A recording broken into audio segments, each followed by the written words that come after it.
Des ministres africains de la santé, des organisations non gouvernementales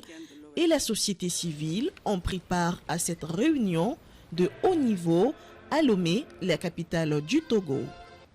Lors de la cérémonie d'ouverture, l'OMS a distingué le Togo à travers la remise solennelle d'un certificat au président de la République Faure Gnassingbé pour avoir éliminé 4 maladies tropicales négligées ces dernières années, à savoir la filariose lymphatique, communément appelée éléphantiasis, la trypanosomiase humaine africaine ou maladie du sommeil, le trachome, une infection oculaire qui peut provoquer la cécité, et la dracunculose.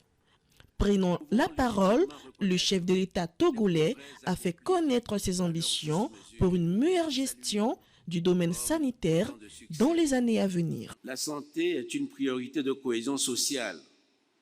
que le gouvernement togolais a placée au cœur de sa politique de développement. L'une des ambitions de la feuille de route du gouvernement à l'horizon 2025 est en effet d'offrir une identité et garantir la couverture santé et l'accès aux services sociaux de base à tous. En ligne donc avec le 13e programme général de travail de l'OMS qui vise à faire bénéficier 1 milliard de personnes supplémentaires d'une couverture sanitaire universelle. Durant ces 5 jours d'échange et de partage d'expériences, l'éradication des maladies comme la poliomyélite, le paludisme et l'hypertension, le diabète, le cancer, la tuberculose étaient au centre des discussions. Le président de la République gabonaise, son Excellence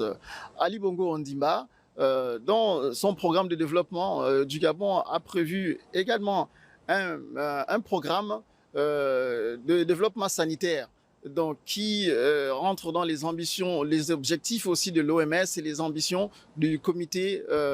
régional de l'OMS. Nous sommes là pour appuyer les États membres.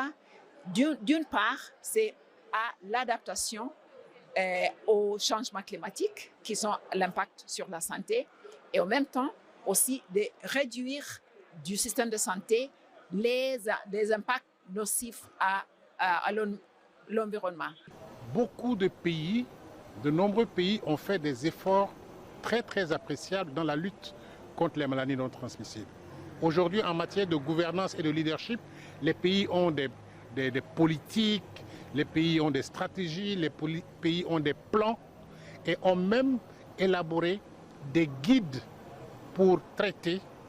et aussi lutter, faire de la prévention des maladies non transmissibles. Notons qu'à la fin de cette rencontre annuelle, les décideurs et acteurs de la santé ont conclu de renforcer les différents piliers du système de santé en Afrique à travers la bonne gouvernance et la formation du personnel de santé dans les régions les plus reculées du continent afin d'alléger les souffrances des populations et réduire le taux de mortalité dû aux maladies infectieuses.